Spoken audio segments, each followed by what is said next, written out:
l'exercice 2 était un exercice de physique sur le principe de fonctionnement des GPS. Dans la première partie, on nous demandait de savoir où se trouvait un automobiliste qui était en train de sortir d'une ville française. On savait qu'il se trouvait à 240 km de Lyon et 340 km de Nancy. Grâce à l'annexe 1 et à l'échelle qui nous était donnée en bas de la carte, on trouvait que le cercle qui représentait les points distants à 240 km de Lyon était le plus petit autour de Lyon.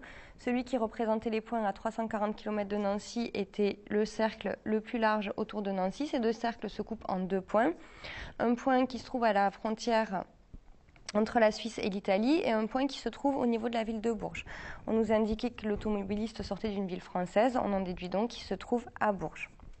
Ensuite, on nous parlait de l'étude du mouvement d'un satellite. Donc, pour étudier le mouvement d'un satellite, on pouvait faire un schéma.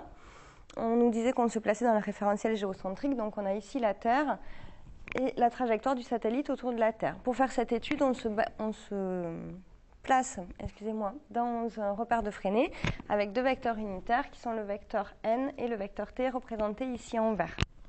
Donc, on nous demandait d'abord de prouver que le mouvement circulaire était uniforme.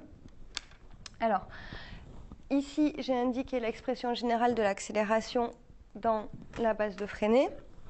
D'après la deuxième loi de Newton qui dit que la somme des forces extérieures est égale à la masse du système, donc la masse du satellite fois l'accélération, on pouvait dire que la masse multipliée par la force de la Terre sur le satellite, qui est ici la seule force qui s'exerce sur le satellite, est égale à la masse fois l'accélération. Donc cette force-là est égale à la masse multipliée par l'expression de cette accélération-là. Par identification, on se rend compte qu'on a uniquement ici ce terme suivant le vecteur n qui sera donc égal à ce terme-là. Et ce terme qui est suivant le vecteur t n'a aucune correspondance de l'autre côté, donc il est égal à 0. Si la dérivée de la vitesse est nulle, ça veut dire que la vitesse est une constante et donc le mouvement est uniforme.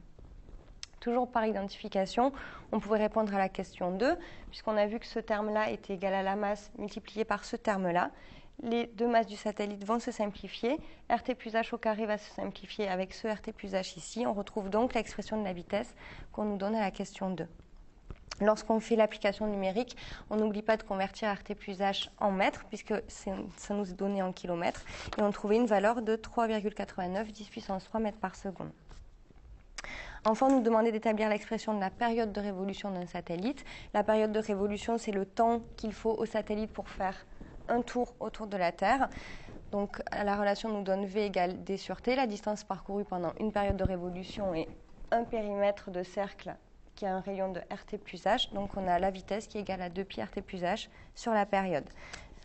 On remet dans l'ordre, on a donc T qui est égal à 2pi RT plus H sur V. Et quand on fait l'application numérique, on trouve une période de révolution d'environ 12 heures, ce qui permet donc bien au satellite de faire 2 révolutions autour de la Terre en une journée. Et donc de retrouver l'indication du document, du début du document. La troisième partie était sur la précision des mesures. Donc on nous demandait d'abord de justifier une phrase du document qui nous disait que pour avoir une précision de 10 mètres, il nous faut une précision temporelle d'environ 30 nanosecondes. On utilise toujours V égale D sur T avec la distance de 10 mètres et la vitesse de propagation de l'onde dans le vide de 3 10 puissance 8 mètres par seconde. On retrouve donc bien l'indication de 30 nanosecondes quand on fait le calcul. Ensuite, on nous demandait la durée de parcours du signal électromagnétique. Donc le signal électromagnétique qui parcourt la distance qui est entre la surface de la Terre et le satellite. Cette distance est l'altitude qui est de 2 10 puissance 4 km, c'est-à-dire 2 10 puissance 7 mètres. On utilise toujours V égale D sur T et quand on calcule T, on trouve cette fois-ci 66 millisecondes. Enfin, dans la dernière partie, on nous demandait de faire l'étude du signal GPS. On nous disait que le message à transmettre était de 4,5 kilooctets. On convertissait ceci en bits, ça nous donnait environ 36 000 bits. Et grâce au débit qui était de 50 bits par seconde, on en déduit qu'il faut 2 heures pour transmettre le message.